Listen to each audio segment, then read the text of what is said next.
Bismillahirrahmanirrahim. Alhamdulillahi rabbil alamin. Wassalatu wassalamu ala rasuli rabbil alamin. Nabiyyina wa habibina wa qudwatina Muhammad ibn Abdullah wa ala alihi wa sahbihi wa man sar ala nahjihi wa ihtada bihadihi wa istanna bisunnati ila yaumiddin. Amma ba'du. Alhamdulillah, kita syukur kepada Allah Azza wa Jalla kerana pada hari ini 31 Ogos 2021 bermakna sudah 64 tahun kemerdekaan negara Malaysia dari British. Pertukaran orang dari British ke Melayu. Kita syukur kepada Allah Ta'ala di atas nikmat ini, di atas nikmat keamanan, kesejahteraan negara. Walaupun ada sikit-sikit perebutan kuasa dan sebagainya, jadi masih lagi dalam keadaan aman. Cuma sedikit gangguan daripada COVID-19. Allah Ta'ala nak uji kita, umat Islam, supaya bersabar, banyak kembali kepada Allah Azza wa Jalla. Mudah-mudahan kita semua selamat, insya-Allah. Baik para pelajar sekalian, muslimin dan muslimat, kita teruskan bicara kita dalam kitab Hikayatun Fiqhiyatun Mukhtarah. Hikayat kita pada kali ini, hikayat yang ke-At-Tasi'ah was-Sab'un, 79. Iaitulah kisah seorang sahabat besar, sahabat Nabi sallallahu alaihi wasallam yang hebat, iaitulah Sayyidina Umar bin Khattab radhiyallahu anhu, bertanya Rasulullah sallallahu alaihi wasallam tentang suatu kisah seorang suami yang berpuasa cium isteri dia siang hari Ramadan, apakah hukum? Ini perbincangan kita pada kali ini. Insya-Allah kita baca dulu hadis, kemudian kita pergi kepada penjelasannya. Hadis kita ini diriwayat oleh Sayyidina Umar bin Khattab. Dia meriwayatkan cerita dia sendiri. Kata orang, rawi menceritakan hal dia, sudah tentu dia punya darjat kesahihannya, maklumat itu tinggi. Cuma dari sudut sanad itu cerita lain. An Umar bin Al-Khattab radhiyallahu anhu qala, hashishtu yawman faqabbaltu wa ana sha'im. Hashishtu bermakna taribtu wa insyarha sadri sururan. Masya Allah. Dia kata aku gembira pada hari ini. Satu hari aku gembira sangat, suka sangat. Kalau kita agak happy sangat hari itu. Faqabbaltu, aku pun cium isteriku, wa ana shaim, dalam keadaan aku sedang berpuasa. Fa'ataitu an-nabiy sallallahu alaihi wasallam. Tengok, sahabat ni jujur. Apa dia buat kalau dia rasa tak sedap hati? Dia pergi bertanya Nabi sallallahu alaihi wasallam. Faqultu, dia jumpa Nabi, dia kata, ya Rasulullah, sana'tul yawma amran aziman. Rasulullah sallallahu alaihi wasallam, hari ini saya buat satu benda yang besar juga. Cuma tak tahulah salah tak salah tu. Mari nak tanya Nabi ni, apa hukuman, apa penyelesaian. Jadi bila aku gembira sangat, faqabbaltu wa ana shaim, aku cium isteriku dalam sedang aku berpuasa. Nabi sallallahu alaihi wasallam menggunakan analogi kebijaksanaan yang bila kita dengar, kita rasa tenang sangat-sangat. Allahu Akbar. Faqala Rasulullah sallallahu alaihi wasallam, Umar, ara'aita law tamadmatta bima'in wa anta sha'im. Umar, apa pandangan kamu? Ara'aita, boleh kita kata apa pandangan kamu? Akhbirni, bagi tahu kepada aku, kalau kamu berkomor-komor. Kita kan kalau kita nak ambil wudu, bangun dari tidur, boleh kita berkomor-komor dalam keadaan kita puasa. Kita berkomor-komor dengan air, wa anta sha'im, dalam keadaan kamu berpuasa. Apa hukum? Nah, ini panggil bahasa qiyas, bahasa kita main qiyas. Qultu, kata Umar, la ba'sa bidzalik. Tak mengapa Rasulullah, kalau kita komo-komo, jangan masuk air dalam tengkuk je. Setakat masuk dalam mulut boleh. Faqala Rasulullah sallallahu alaihi wasallam, fafima. Nabi jawab sepatah, fafima. Kerana itu, kenapa pula kamu ragu, kamu syak, kamu mari tanya sedangkan mu tahu berkomo-komo tu la ba'sabi, tidak menjadi masalah. Cuma Umar bimbang lah, takut-takut. Kan dalam Al-Quran larang kan, wa kulu washrabu hatta yatabayyana uhilla lakum lailatas siyam rafasu ila nisaikum lailah. Jadi hari ni tengah hari. Umar bimbang, mari nak tanya penjelasan, maka sudah jelas di hadapan mata Sayyidina Umar hukum perkara yang tersebut. Kata di muallif dia, hadisun isnaduhu sahih. Hadis ini riwayat Imam Ahmad dengan wal lafzu lahu wa isnaduhu sahih. Alhamdulillah. Dilalatul hadis. Hadis ni menunjukkan kepada apa? Para pelajar tengok hadis ni tunjuk pada apa? Dilalah, dalil dia jawazul qiblati lis-shaim allazi yamliku nafsahu. Tengok. Harus seorang yang berpuasa cium isteri dia sekiranya dia boleh mengawal diri dia. Dia boleh kawal nafsu dia, jangan lebih daripada itu. Kalau komo-komo setakat mulut je, jangan sampai tertelan air. Ini bahasa kiasan. Bahasa kiasan, jangan sampai tertelan air. Kalau telan air, sudah batal puasa, batal solat. Baik, batal puasa lah. Para pelajar sekalian, di antara 10 perkara yang dibincangkan, yang pertama sekali, kisah Sayyidina Umar. Dah berapa kali dah kita ulang cerita Umar ni. Cuma di sini, tuang muallif pengarang kita ni, dia akan cari sudut lain yang belum dibincangkan. Tajuk kita malam ni, Umar radhiyallahu anhu Amirul Mukminin. Sahabat Nabi yang sangat rapat. Salah seorang daripada wazairai, maknanya menteri kanan. Lepas pada Sayyidina Abu Bakar, Umar radhiyallahu anhum. Wasihruhu, mertua dia. Kerana anak dia Hafsah binti Umar radhiyallahu anha, isteri Nabi. Salah seorang daripada ummahatil mukminin. Dan dia juga nanti akan jadi cucu Nabi. Cucu Nabi nam. Bila dia kahwin dengan Ummu Kulsum, anak kepada Sayyidina Ali radhiyallahu anhu, dengan Fatimah, waqad wulidat Ummu Kulsum fi ahdin Nabi. Ummu Kulsum ni lahir semasa Nabi masih lagi hidup. Kita sebut tahu, tapi dia kata fi ahdin Nabi sallallahu alaihi wasallam. Khatabaha Umar, Sayyidina Umar minta Ummu Kulsum ni dengan Sayyidina Ali. Kita abaikanlah kritikan puak-puak liberal, puak-puak apa dia ni, yang mengatakan orang tua kahwin dengan budak-budak. Orang Arab masa zaman tu biasa je. Dah jadi satu budaya dia, tidak jadi masalah. Yang masalahnya bila kepala kita sudah masuk air, dijajah oleh minda penjajah, ini yang jadi masalah.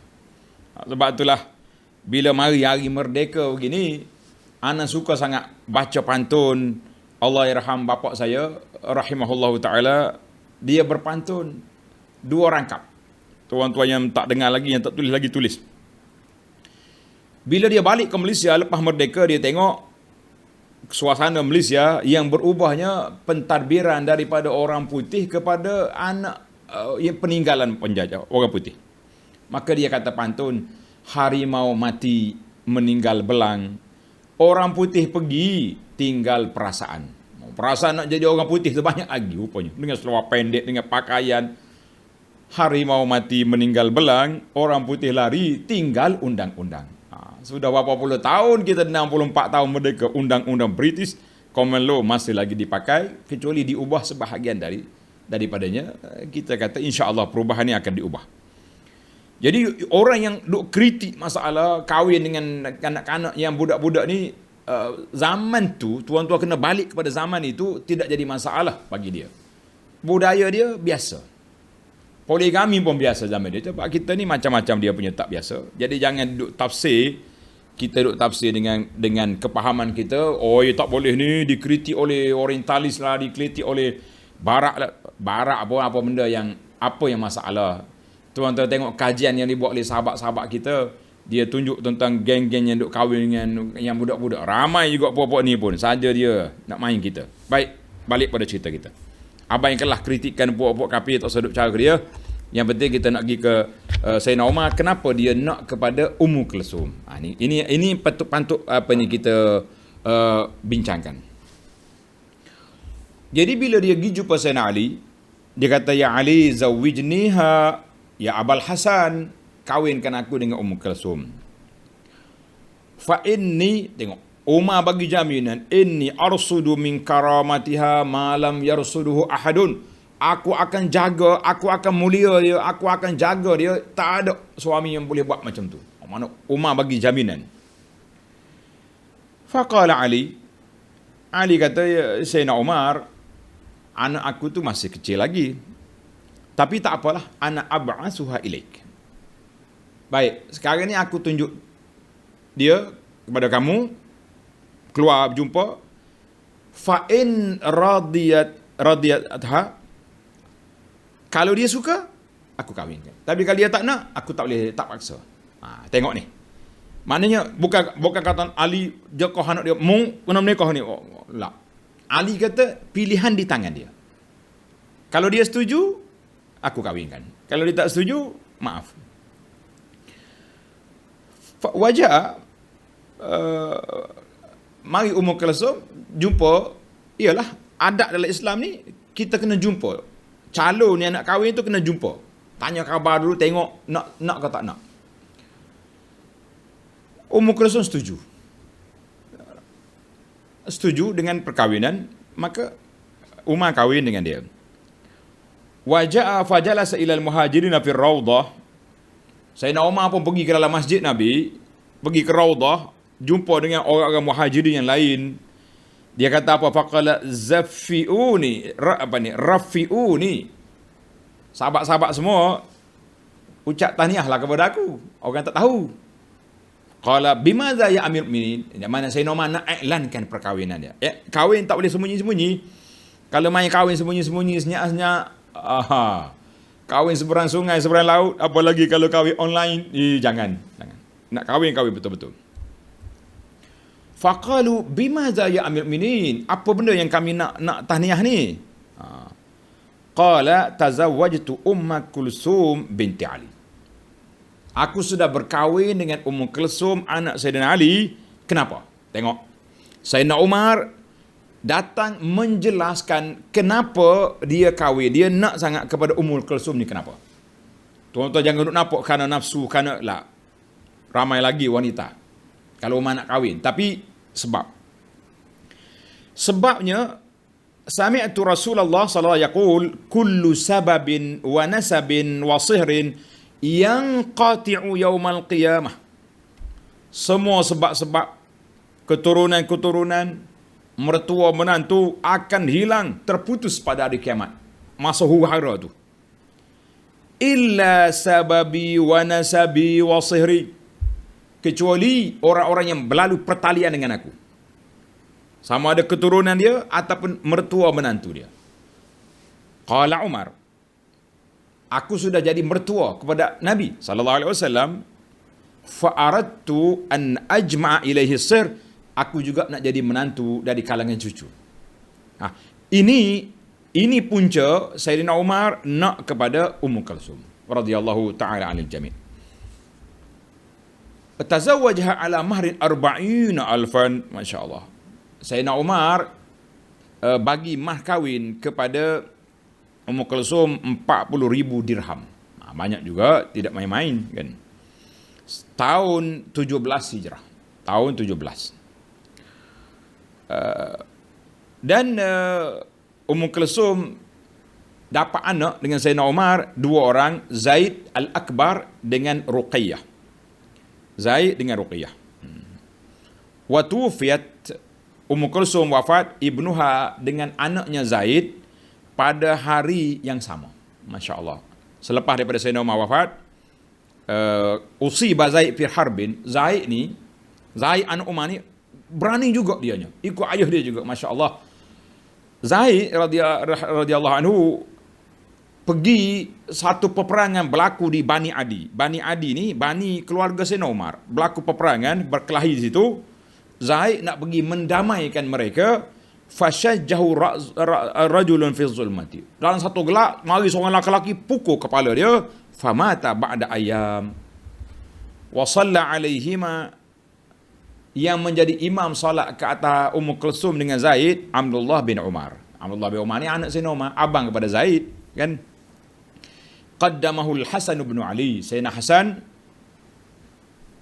utamakan Abdullah bin Umar. Sebab Abdullah bin Umar yang pertama sekali Ummu Kulsum, mak dia, mak tiri dia. Zaid anak saudara adik dia. Jadi dua pertalian. Sama juga kalau ke Hasan pun, Hasan adik Ummu Kulsum tu adik-adik dia. Baiklah. Setakat tu je kisah Sayyidina Umar. Yang lain-lain boleh tengok dalam siri yang lepas. Alhamdulillah. Kita masuk kepada cerita kita. Kana sahabah radhiyallahu anhum baru melalui para kehidupan di zaman jahiliah. Bila mari Islam mengubah landscape cara hidup dia secara total, daripada dulu begini kepada gini, daripada kufur kepada Islam. Jadi mereka cuba nak hilangkan semua ma'athir, kesan-kesan jahiliah tu cuba nak hilangkan. Dan mereka nak beramal dengan agama yang baru mereka anuti ini secara total, secara penuh. Tak mahu ambil separuh-separuh. Sebab orang yang tahu jahiliah, bila dia terima Islam, dia akan beramal. Yang kita bimbangnya kita ni, hak besar dalam rumah orang Islam ni, tak apa nak jadi sebahagiannya. Maka setiap mereka itu, kata orang Arab, kal isfinjah, span hak kita duduk bahasa pinggan kan, dia menyerap air. Makna muta'attishan lil ilmi, sangat dahaga kepada ilmu, suka bertanya kalau tak faham. Tujuannya nak betulkan channel. Kalau salah, betulkan. Kalau dah betul, alhamdulillah diteruskan. Jadi begitulah keadaan. Maka kita nampak sahabat-sahabat radhiyallahu anhu, bukan saja Umar, kita akan tengok lagi orang lain juga datang bertanya Nabi sallallahu alaihi wasallam untuk memperbetulkan, sama ada dari sudut akidahnya, dari sudut ibadahnya, dari sudut muamalah. Semua mereka semangat begitu. Baik. Para jemaah sekalian, sebelum kita masuk kepada hukum, tadi sudah jelas. Umar sendiri beri jawapan, cium isteri, waktu hari Ramadan puasa, tidak membatalkan puasa, kecuali kalau takut bahaya. Saya nak pergi kepada dari sudut hukum dan juga dari sudut psikologi. Tuan-tuan belajar. Kata dalam kitab ni, al-qublatu takunu ala arba'ati anha. Ciuman seorang itu ada 4 kategori. Cium ada 4 kategori. Yang pertama, qublatu ihtiram wa tabjil. Ciuman penghormatan dan membesarkan orang itu, memuliakan orang itu. Tuan-tuan boleh tanda cepat sikit. Ini lil walidi wal walidah. Ini untuk kita cium ibu bapa kita. Ataupun kita cium orang-orang yang alim, guru-guru kita yang kita hormati. Di mana ke tempat dia? Mana ciuman penghormatan, ihtiram, di mana tempat kita boleh cium? Takunul qublah ala ra'si, kita cium kepala ataupun di dahi. Dahi dia. Kalau tuan-tuan perasan tengok, orang-orang Arab, dia tengok syekh-syekh dia, mereka akan cium sini, cium di dahi. Cium di dahi. Itu penghormatan. Sekiranya tak dapat cium dahi, syekh tinggi, kita rendah, alal katif, cium di bahu.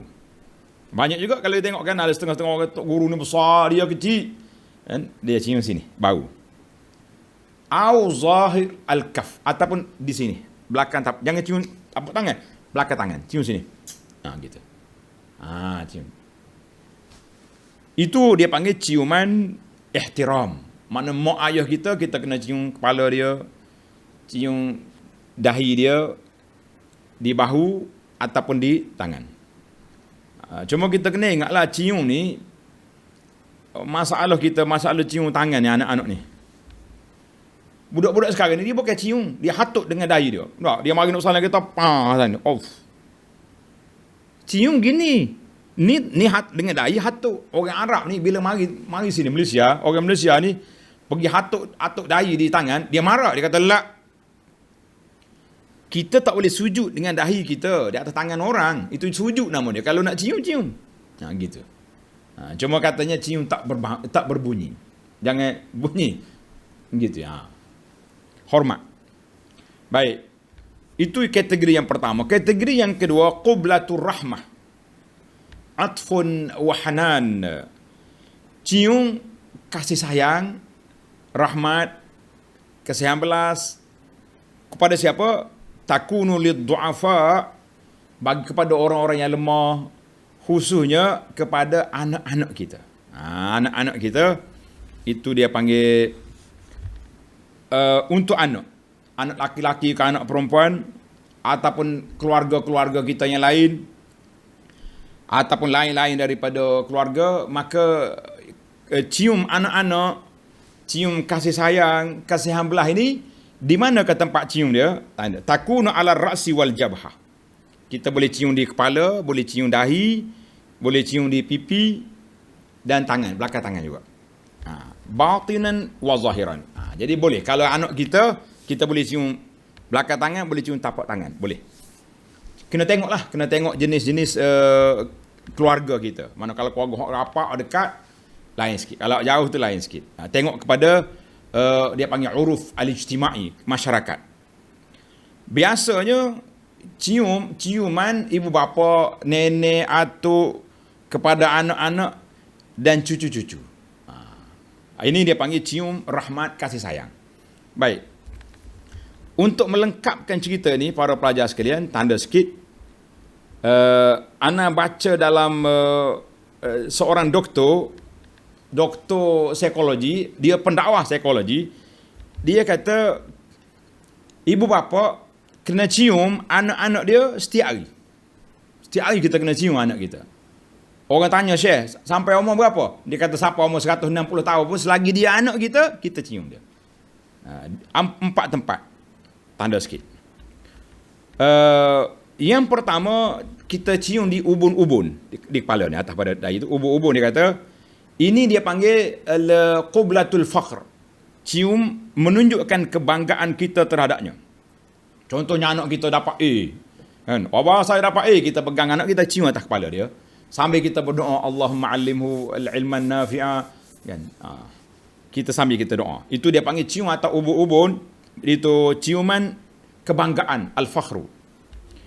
Yang kedua, cium di dahi. Ciuman di dahi ini tanda kita suka, kita reda dengan perbuatan. Anak kita ni baik, jujur, hormat kepada orang tua, maka kita cium di dahi dia. Kita pegang dia, cium kat dahi. Yang ketiga, cium di pipi sebagai tanda syauq kita ni sayang kepada anak ni. Jangan kutih. Ni setengah orang bila tengok budak peraknya pula, merah pipi budak tu. Jangan, kita cium kat pipi dia. Tanda bapa, nenek, atuk rindu kepada budak tu. Yang keempat, kita cium tangan. Cium tangan dia. Contohnya, tanda mawaddah, tanda kasih sayang. Contoh bila kita berjalan dengan cucu kita, anak kita pegang tangan dia. Sambil-sambil pegang tangan kita gosok, kita cium tangan dia. Ini mengikut riwayatnya, Nabi kita sallallahu bila tengok Fatimah datang, Nabi kita cium di dahi dia. Dan Nabi kita berjalan dengan Fatimah, dia pegang tangan anak dia, dan juga dia cium tangan Fatimah radhiyallahu an Fatimah wa an jami'i alil bait. Masya-Allah. Bahagianya Fatimah. Itu dia panggil ciuman khas untuk anak-anak. Cuma perhatian ni kena ambil perhatian. Kata di para ulama kita, untuk anak-anak ni jangan cium di mulut. Ciuman mulut lah. Mulut dengan mulut ni mak dia je boleh, anak tak boleh. Kena tanda baik-baik. Dengan ibu saja. Satu lagi, 5 tempat sentuhan. Tadi dengan cium. Sentuhan, yang pertama kita kena gosok. Ni hari-hari kata doktor ni. Hari-hari kita kena gosok di belakang tengkuk ni. Sini, tengkuk gosok sebagai tanda kasihan belas, dan anak itu merasai dia disayangi oleh ibu bapa. Oleh tok nenek dia gosok kat belakang kepala dia. Yang kedua, menggosok atas kepala atau ubun-ubun untuk menunjukkan kebanggaan. Kalau dia cerdik, dia baik, kita pegang atas kepala dia gosok. Ayah suka, atuk suka, opah suka, awak baik, awak solat, awak ngaji Quran, kita gosok dia. Yang ketiga, menggosok di dahi sebagai tanda kita sayang. Tadi kita cium kan, mungkin jadi budak ni beringuh, wak nak cium, gosok ya, gosok di dahi dia. Yang keempat, gosok di kedua pipi, juga tanda sayang, mawaddah. Yang kelima, memegang kedua tangannya untuk menenangkan. Kalau anak kita ni berkelahi dengan orang ke, nampak tak apa ceria, kita gosok tangan dia. Gosok main tangan dia. Satu lagi, gosok, yang ni tak perlu hari-hari, dia kata, kita gosok ketika perlu saja, apabila anak ni nampak nakal, sedang marah, sedang stres, gosok kat dada dia. Gosok, abang, alung, angah, kita sabarlah, kita tenang, gosok kat dada. Ini dia kata ini 4 tempat cium dan 5 tempat gosok untuk anak.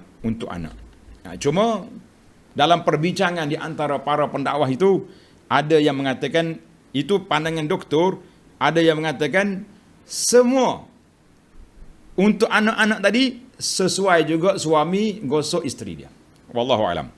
Yang pentingnya kita berpindah kepada kategori ciuman yang ketiga, dia panggil qublatus syahwatin. Ciuman suami isteri khas saja. Tak ada orang lain boleh sapu tangan ini. Semua tempat lah, semua tempat. Di sebagaimana yang kita boleh gosok, boleh cium anak tadi, boleh juga kepada isteri. Kemudian satu lagi kategori yang keempat, dia panggil qublat mujamalah. Ciuman secara mujamalah ni diplomasi. Laki-laki sama laki-laki, perempuan sama perempuan. Jangan ada silang jantina lah. Ini orang-orang sekular duk main cium sama laki-laki perempuan, tak boleh. Tapi dia panggil ini, ciuman ini hanya boleh di mana? Boleh kita cium di kepala dia ataupun dahi dia. Itu je. Dia panggil qublah mujamalah. Tapi jangan cium pipi, jangan cium mulut. Itu dibuat oleh orang-orang barat, orang-orang yang pelik-pelik ni, jangan. Jadi sekarang ni nampak satu trend budaya. Kalau bersumpah, cium pipi. Macam orang Arab tu buat kan. Jadi dia panggil mu'anaqah. Jadi sebenarnya mu'anaqah ni untuk orang lama tak jumpa je. Bukan jumpa hari-hari 4 kali cium. Kita kadang-kadang waktu berpeluh tengah hari, mari nak cium pek sini, Allah Akbar. Hai, masa molek. Pertama sekali yang wanita tu, perempuan. Yang perempuan dengan make-up dia mari cium sama-sama dia ni, jangan cium orang lain. Pak tepek sini, habis muka makcik ni bergaluh sini, merah sini, lekat dia punya mucu tiung kat sini. Hei, bahaya betul. Jadi ini semua budaya-budaya yang patutnya kalau kita nak orang panggil qublah mujamalah ni, bila kita betul-betul menghormati, lama-lama tak jumpa, di mana takunul qublah alal aktaf, boleh cium kat bahu je. Bukan di mulut, bukan juga di pipi. Itu untuk keluarga kita. Jadi tempat kita ciumnya di bahu atau di pipi. Itu saja. Yang trend wanita sekarang ni, alhamdulillah lah, musim Covid ni hilang dah cerita. Kalau tidak, Allah, kesian tengok. Ada seorang, kebetulan saya jumpa dengan seorang pendakwah ni, muslimah ni. Bila orang wanita mari serbu dia nak cium, dia kata ini saya bimbang ustaz, bila muka saya kena make up dia orang tu. Saya tak bermake up dah. Betapa habis muka ustaz dah kena cium ke makcik-makcik lain. Jangan main. Alhamdulillah, mari Covid selesai sikit masalah ni. Baiklah para jemaah sekalian, itu dia panggil 4 kategori ciuman. Tamatlah kita dalam bab ciuman. Kemudian kita dari ciuman anak tadi ada 4 tempat dan juga gosok 5 tempat. Wallahu alam. Sebahagiannya ada juga hadis, sebahagiannya lebih kepada motivasi. Jangan kata saya, orang tanya ustaz tu, doktor tu kata ambil dalam hadis, dia kata yang Nabi kita cium Fatimah tadi ada, yang lain-lain tu lebih kepada psikologi dan juga dari sudut orang panggil ilmu psikologi lah, perubatan. Wallahu alam. Jangan hantar WhatsApp tanya mana dalil ustaz? Kata dalilnya tanya doktor psikologi. Baik. Kita berpindah kepada yang keempat, isu yang keempat. Sayyidina Umar radhiyallahu anhu, bila dia dalam hadis tadi, dia kata dia terlalu gembira. Terlalu gembira hari itu, dia pun cium bini dia, isteri dia, zaujah dia. Bila lepas pada berlaku benda tu, dia pun sudah. Batal ke tak batal puasa ni? Batal ke tidak puasa? Kan? Maka Sayyidina Umar pergi tanya Nabi sallallahu alaihi wasallam, sebab dalam Quran kata uhilla lakum lailatas siyamir rafathu ila nisaikum. Dihalal kepada kamu rafas ni maknanya melakukan hubungan suami isteri pada waktu malam. Ini siang. Maka Sayyidina Umar dia bimbang, dia mari jumpa Nabi sallallahu alaihi wasallam. Nabi pun tanya dia qiyas kepada madmadah, kepada komo-komo. Sayyidina Umar kata komo-komo memang tak ada masalah. Ada? Tak ada masalah. Alhamdulillah. Cuma kita kena ambil perhatian lah, kan. Yang kelima, terdapat beberapa peristiwa Nabi sallallahu alaihi wasallam cium setengah isteri dia waktu dia berpuasa. Di antaranya hadis Aisyah radhiyallahu anha qalat kana an-nabi sallallahu yuqabbilu wa yubashir wa huwa shaim. Aisyah kata Nabi cium kami, dia sentuh kami dalam keadaan dia berpuasa, wa kana amlakakum liirbihi. Ingat, Nabi ni orang yang paling jaga diri. Dia boleh kontrol dia punya keadaan. Kalau kamu boleh kontrol, bolehlah. Kalau tidak, tak ada jaminan nanti batal puasa. Hadis ini muttafaqun alaih. Hadis yang kedua daripada Abdullah bin Amr bin Al-As radhiyallahu anhu, qala kunna 'inda Nabi. Dengar ni. Abdullah bin Amr dia kata kami duduk dekat Nabi. Faja'a syabun, datang seorang pemuda tanya, ya Rasulullah, uqabbilu wa ana shaim? Bolehkah saya cium isteri dalam keadaan saya berpuasa? Qala la. Nabi kata la, tak boleh. Tak lama datang pula ja'a syaikhun, datang orang tua. Dia tanya, uqabbilu wa ana shaim? Bolehkah saya cium saya puasa? Qala na'am. Fa nazara ba'duna ila ba'din. Jadi sahabat-sahabat ni masing-masing tengok mu aku. Tadi yang orang tu muda tanya tak boleh, yang tua boleh. Kenapa? Faqala sallallahu alaihi wasallam qad alimtu lima nazara ba'dukum ila ba'd. Aku tahu mu tengok orang panggil kaget lah kan. Tengok mu aku ni. Nabi kata apa? Inna syaikha yamliku nafsahu. Aku tengok orang tua tadi, dia boleh kontrol diri dia.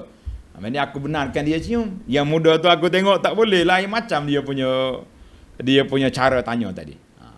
Maka itu dia panggil, boleh ke satu hukum berbeza-beza? Maka di sinilah kata para ulama Islam, hadis ini rawahu Ahmad, khilaf ulama muhaqqiq, dia kata lahu syahid. Ada kata sanad dia dhaif, tapi dia kata ada syahid lain yang boleh menguatkan. Wallahu alam. Baik. Maka di sini kata para ulama, kalau kita nak bagi hukum benda yang harus, tapi kita tengok keadaan. Orang ni nampak lain macam, jangan benarkan, bahaya nanti. Sama juga dengan Ibnu Abbas, pernah orang tanya dia, alil qatili taubah. Orang bunuh orang, Tuhan terima tak taubat dia? Ibnu Abbas kata la, tak terima taubat. Terkejut kawan tu. Bila orang tu tak ada, orang kata Ibnu Abbas, kan dalam Quran Tuhan kata terima, lain pada syirik. Ibnu Abbas kata, aku tengok muka dia tadi memang terakak telinga. Kalau aku kata boleh, dia pergi bunuh orang. Tapi Ibnu Abbas kata, la, Tuhan tak terima taubat, jangan bunuh. Ini dia panggil fiqh. Kita kena tengok juga waktu nak bagi hukum, kena tengok. Benda tu khilaf, tapi kena pilih yang sesuai dengan orang. Jadi kesimpulan kitanya tidak batal. Maka yang keenam, hukum cium isteri yang orang tua, orang muda sama je asalnya. Cuma waktu kita nak jatuh hukum kena tengok keadaan. Jadi boleh dengan syarat dua-duanya boleh kawal nafsu, dengan syarat yang ketiga jangan sampai keluar air mani. Kalau tidak bahaya pula dia, batal puasa dia kan. Baiklah, isu yang ketujuh, yatarattabu 'ala al-qiblati, kesan daripada cium bergurau-gurau dengan isteri di bulan Ramadan ini ada 3 benda. Iza amza, kalau setakat keluar air mazi je tak ada masalah. Wa iza anzala, kalau sampai keluar air mani maka dia kena qada balik dia punya puasa, tapi tak kena kafarah. Tapi kalau dia melakukan jima barulah kena qada, dan dia kena kafarah 2 bulan berturut-turut puasa. Berat tu. Baiklah para pelajar sekalian, jangan cari pasal. Jangan cari pasal. Kita pun kalau nampak pelik budak ni baru kahwin dekat Ramadan, tengok duk merasa macam ayah nak bertelur ni, cari sakok kata orang kampung. Ayah nak bertelur kan, cari tempat bertelur tu. Mu ni pergi ambil duit ni, pergi bazar tu, pergi beli barang. Jangan duk biarkan dia duduk kat rumah, bahaya nanti. Kena tengok keadaan. Yang ke-8, al-qiblatu la ta'ti min faraq. Jadi kata di Tuan Syekh kita ni, cium-cium ni dia tak mari daripada kosong. Dia bermula daripada apa? Bermula daripada tengok, bermula daripada berfikir, bermula daripada nak boleh sampai ke situ. Maka di sinilah kita kena tahu, kalau mari bulan Ramadan, jangan duduk fikir, duk tengok cerita ke, duk tengok, dah dia tahu dia ada masalah dah, duk tengok isteri dia sendiri, duk perhati ke kawan tu, jangan main. Sebab walaupun isteri sendiri, bila terhalang, syaitan mari kacau lalu. Tengok semalam nampak tak comel mana, tengah hari ni lawa pula mek ni. Main. Syaitan masuk dalam kepala dia. Main. Oi ustaz, syaitan kan tak ada bulan Ramadan. Betul juga ni. Syaitan kena ingat, syaitan tak ada, tapi taksir, kesan permainan syaitan dalam kepala tu memang ada. Dia panggil kesan. Macam kita juga, api dah tutup, dapur dah sudah padam, tapi panas tu masih ada. Itu kita kena main psikologi jugalah tu kan. Maka kena ingatlah. Mana walaupun bulan Ramadan, suami kalau tengah hari Ramadan jangan duduk tengok-tengok isteri, jangan duduk pandang-pandang. Kalau nampak pelik sangat, pergi tidur masjid lah. Cari pergi tidur di masjid lebih selamat insya-Allah. Baik, yang ke-9, wan nazaru wal fikru. Setakat dia fikir, khayal, tengok kan. Kalau sampai keluar air mani, itu dia panggil duna masin. Dia tak sentuh apa-apa, tak usik apa-apa, tapi terfikir, khayal, tiba-tiba keluar.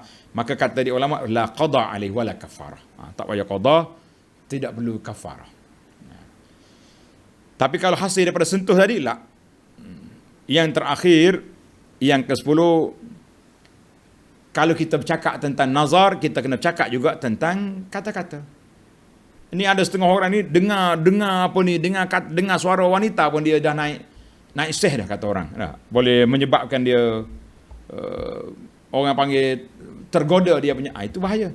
Maka kita kena semua perkara-perkara yang boleh menyebabkan seseorang itu melanggar syariat Islam, melanggar hukum pada bulan Ramadan, maka jangan dibuat benda-benda. Tengok filem ke, tengok majalah ke, tengok apa saja.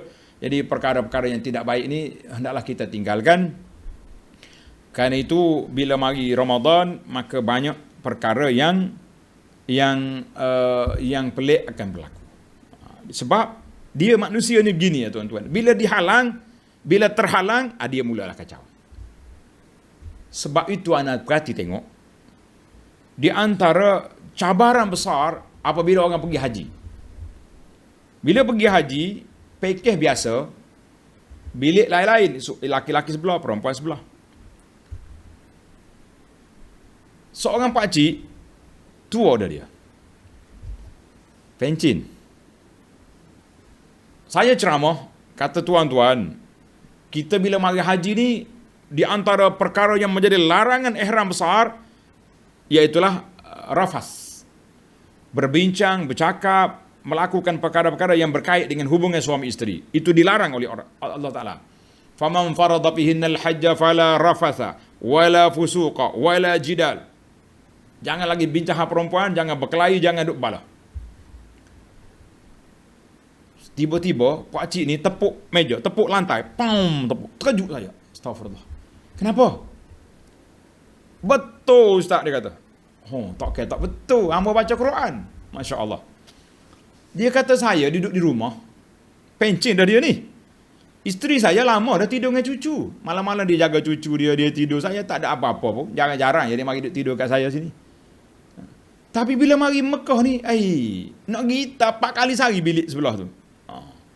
Betul lah, bila terhalang syaitan mari. Masya-Allah, tabarakallah. Jadi kita cukuplah kita tutup perbincangan kita ni. Para jemaah sekalian, kita kena ingat hukum tu ada, dibenarkan, tetapi dia panggil dalam bahasa kita mengaji usul sadduz zara'i. Menyekat jalan-jalan yang boleh membawa kepada batalnya puasa. Di antaranya pergi duduk cium isteri. Mula-mula cium, gosok, lepas tu pegang-pegang, akhir kali la yuhmadu uqbah. Maka kita kena ingat. Jadi kita kena tutup pintu-pintu yang boleh bawa kepada fitnah. Sekiranya kita ni terfitnah sangat, kalau macam ni duduk dekat isteri tak boleh, baru-baru kahwin ke apa benda, pergilah iktikaf di masjid ke, carilah buat kerja apa saja pun. Saya tak boleh duduk kat rumah ni, saya nak pergi sebih kereta ke, ambil hari cuti lah ni, hari kerja pejabat selesai masalah. Wallahu alam. Mudah-mudahan kita selamat, insya-Allah. Kita akan sambung lagi satu cerita lagi dalam siri akan datang, iaitu cerita seorang laki-laki yang tersalah melakukan jima dengan isteri dia siang hari Ramadan. Apakah hukum yang akan kena? Yang ni setakat cium je, yang ni sudah berlaku kes yang lebih berat. Subhanakallahumma hamdika asyhadu an la ilaha illa anta astaghfiruka wa atubu ilaik. Wa sallallahu ala nabiyyina Muhammad wa ala alihi wa sahbihi ajma'in. Walhamdulillahi rabbil alamin. Wassalamu alaikum warahmatullahi wabarakatuh.